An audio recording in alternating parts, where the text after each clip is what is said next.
Allahu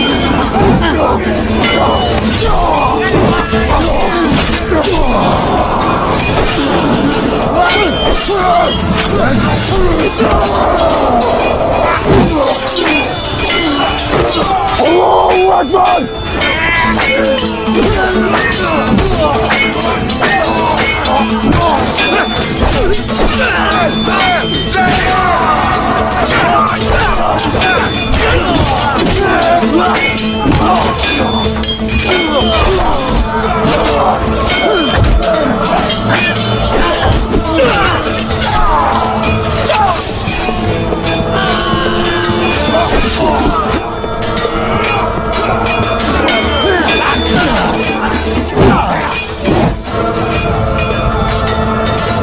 Sofya!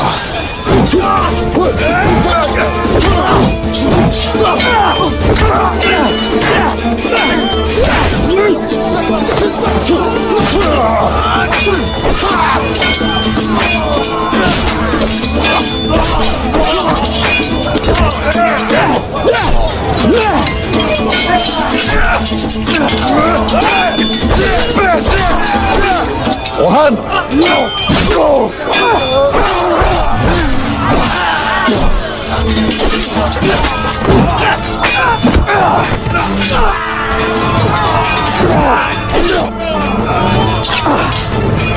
Sofya!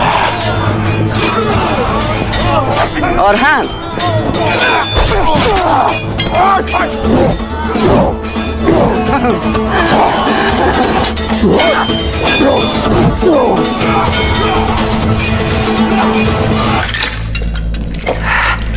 Hadi bu tarafa! Çabuk olun!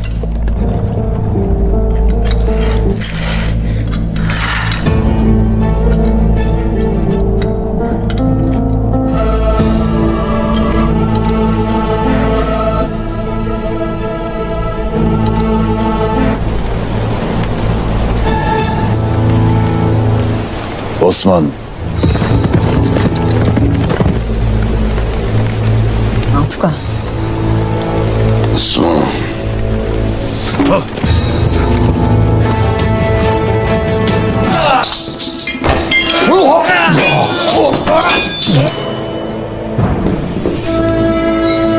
Osman!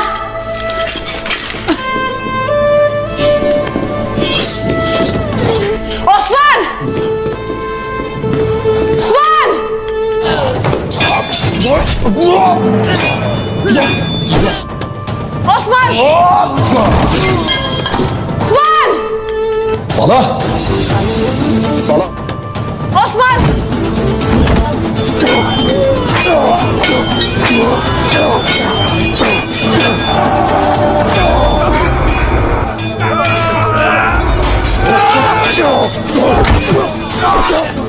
Osman balığı kurtarıyorsun! Sofya!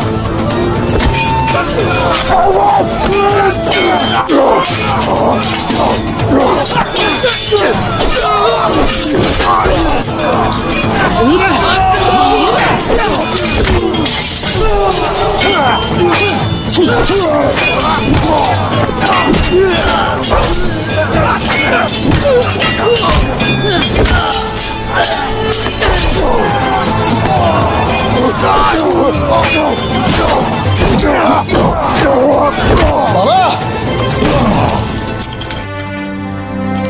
Bala! Osman! Osman, Sofya!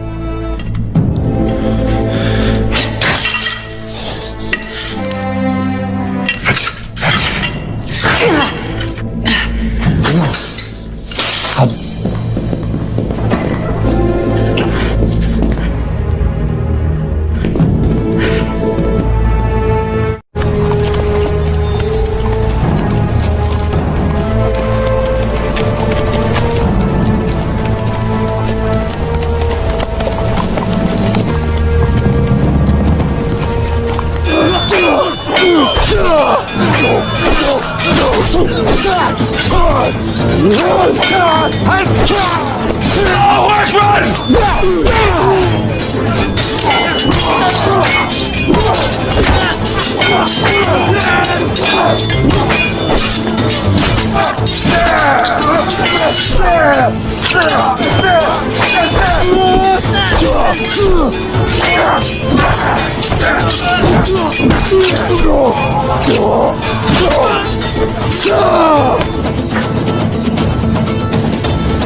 Bala!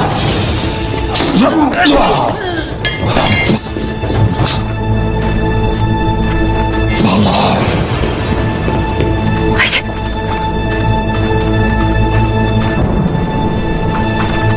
Sofya!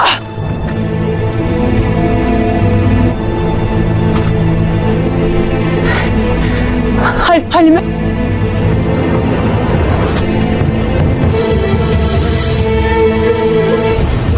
Osman.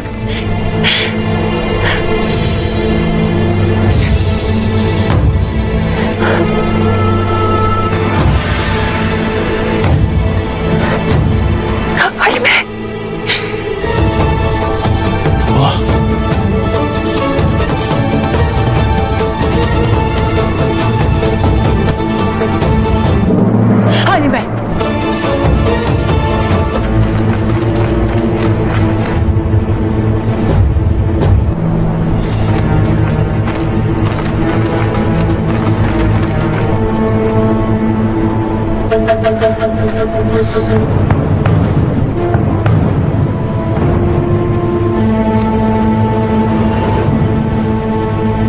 Halime. Halime.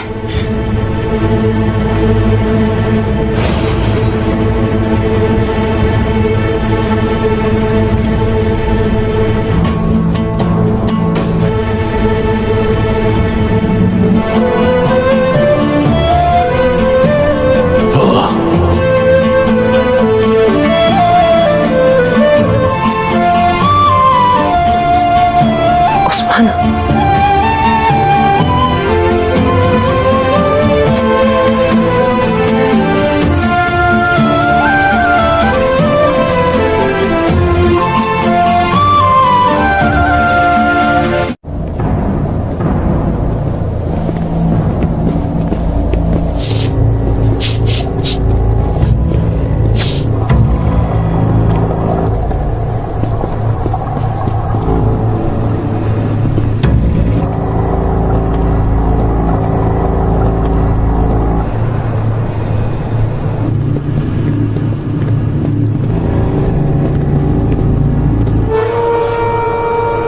Osman.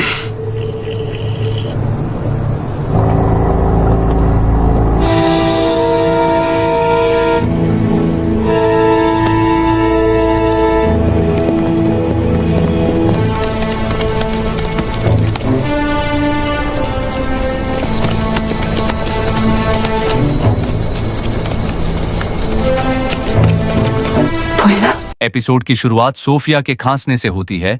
उसका कमजोर शरीर कांप रहा है और उसे सांस लेने में दिक्कत हो रही है। अलाउद्दीन, उसका अपहरणकर्ता, उसे चिंता और निराशा के मिले जुले भाव से देखता है। वह अपनी वफादार नौकर हलीमा की ओर मुड़ता है और चिल्लाता है, मरियम, थोड़ा पानी लाओ।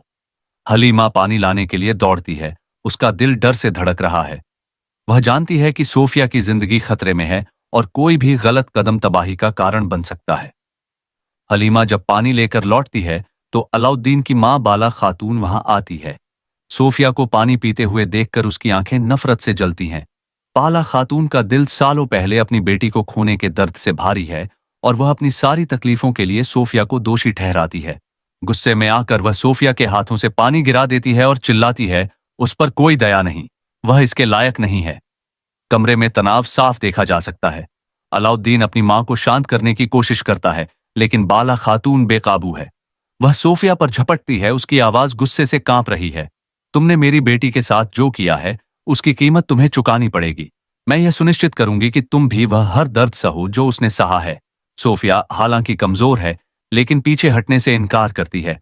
वह बाला खातून को घूरती है और जवाब देती है, मैंने कभी आपकी बेटी को नुकसान नहीं पहुंचाया। अगर वह आपके साथ रहती तो उसे और भी ज्यादा तकलीफ होती।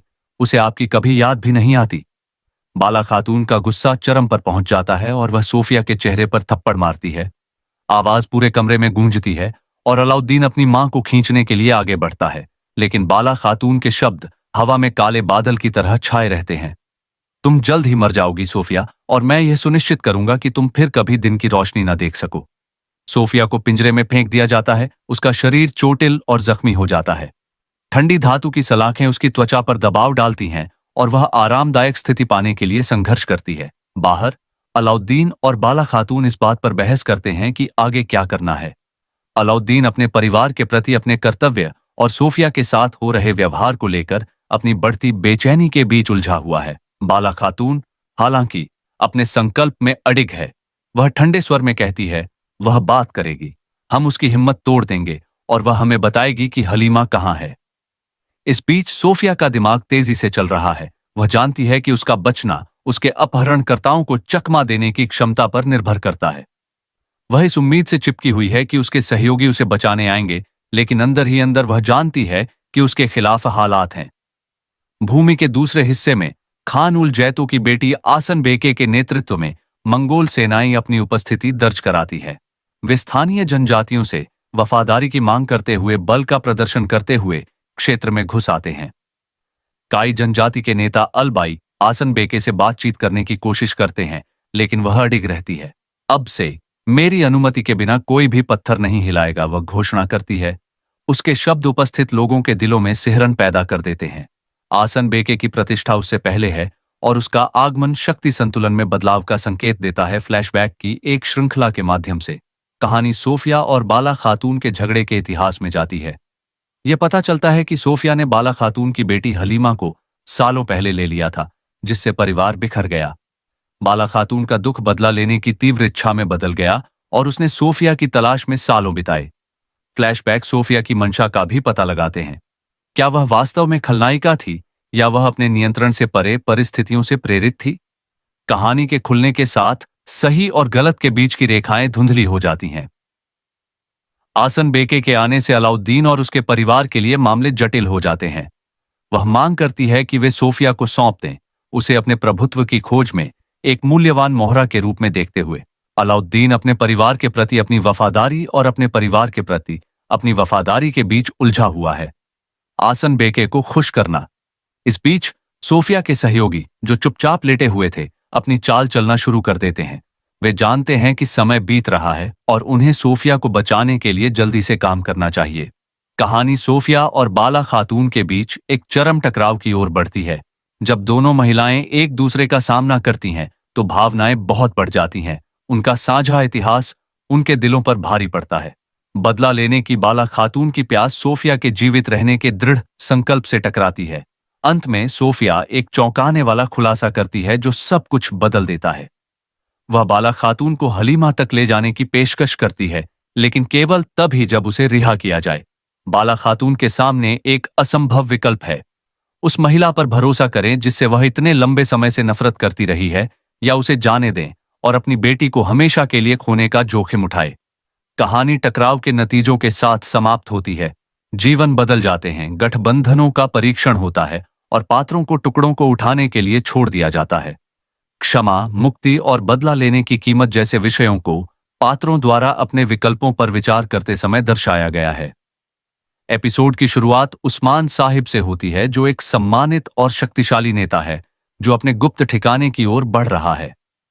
जैसे ही वह आगे बढ़ता है, हवा में तनाव साफ झलकता है। उसका चेहरा दृढ़ संकल्प से भरा हुआ है। उसके पीछे उसकी पत्नी बाला खातून उसके पीछे पीछे आती है। उसकी आवाज आशा और हताशा के मिश्रण से कांप रही है। वह उसे पुकारती है, उस्मान, हम अपनी बेटी से फिर से मिलने की एक छोटी सी उम्मीद की तलाश में हैं। कृपया इस अवसर को हाथ से न जाने दें। उस्मान के जवाब देने से पहले उसके दो भरोसेमंद सहयोगी बुरान और झेरकुट आ जाते हैं। झेरकुट उस्मान को सूचित करता है, लगान भागने की कोशिश कर रहा था, लेकिन हमने उसे नहीं जाने दिया। हमने उसे कुत्ते की तरह जंजीरों में जकड़ दिया है और उसे शिविर में फेंक दिया है। बुरान आगे कहता है, उसे अपमानित किया गया है जैसा कि वह हकदार था। यह सुनकर बाला खातून संतुष्टि के भाव से कहती है, ऐसा लगता है कि सांप अपनी केंचुली उतार रहा है। उस्मान, अब क्या होगा? उस्मान शांत लेकिन दृढ़ निश्चयी जवाब देता है, हम उस महिला आसन बेके का निमंत्रण स्वीकार करेंगे। देखते हैं कि उसके इरादे क्या हैं। इसके साथ ही वह आगे बढ़ता है। उसके दिमाग में रणनीति और योजनाएं दौड़ रही होती हैं।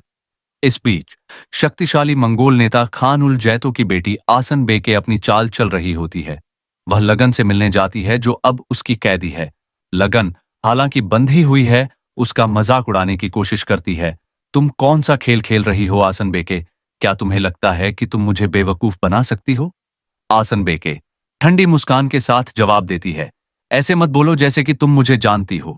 जब मैं किसी चीज में अपने दांत गड़ाती हूं तो मैं तब तक नहीं छोड़ती जब तक कि मैं उसे चीर न दूं। चिंता मत करो, एक बार जब मैं उस्मान से निपट लूंगी तो तुम इन जमीनों के एकमात्र शासक होगे।